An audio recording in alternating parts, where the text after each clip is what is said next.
I've been writing probably since I was about 10. It was normal stuff, just like silly childhood journal stuff. But then I really started writing poetry in high school. And once I started, I just couldn't stop. I was like, this is like addictive. I need to feel safe if I'm gonna write. If it's gonna be honestly written, then I need to feel safe. Otherwise, it's not honest. I feel safe here in my home. And I'm starting to feel safer in, out in the community and being out and about.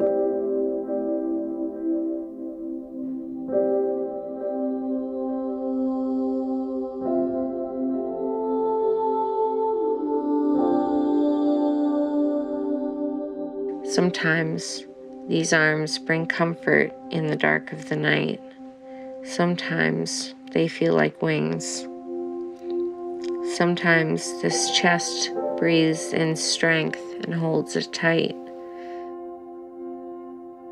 I've always written about my mental health issues and my other issues, and I think it's magical. To me anyways. It's almost like your pain or your happiness or your sadness or your loneliness somehow like becomes more real because you've written it down. My mental health started to really go downhill after I was sexually abused by my stepfather. I don't remember a lot. I remember enough. I wasn't really one to ask for help until it was almost too late. When I was about 12, I started hurting myself. Usually I would just punch things so I could damage my hands and just get anger out. I almost broke my hand a couple times, and then that developed into cutting myself. My legs are just covered in scars. So I'm ashamed of them, but I'm also kind of proud of them at the same time. Because my sister says it's like I'm a tiger who earned her stripes. That's what my sister says.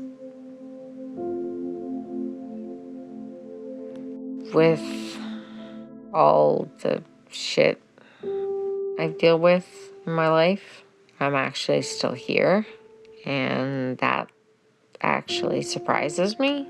Like, I honestly never believed that I would make it past my 27th birthday, and I'm now 31. My worst time was actually between high school and university as a last resort, because I was suicidal and in a really bad place. They had no choice but to go to electroshock therapy. I just lie on the table and they would strap me down, and then I would fall asleep and wake up and feel like I was hit by a truck. And it's supposed to help reset the brain to be able to heal. I think it saved my life. I would define my poetry as morbid,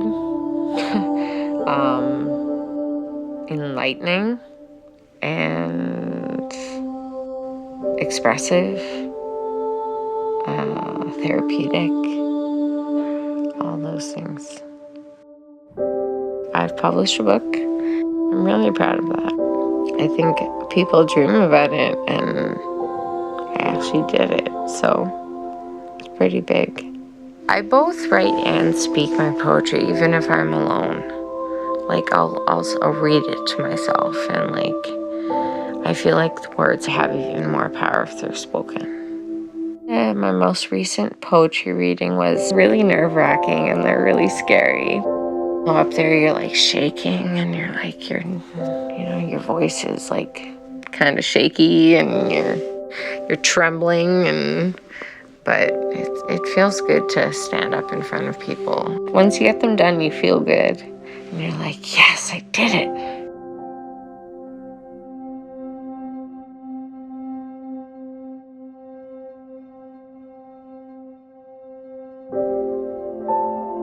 If there's anything I want to say to people with mental health is you are not alone.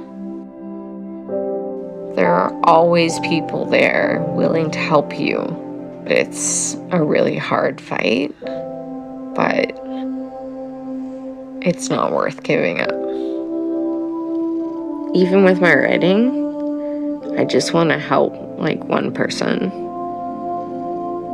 feel not alone and maybe save their life.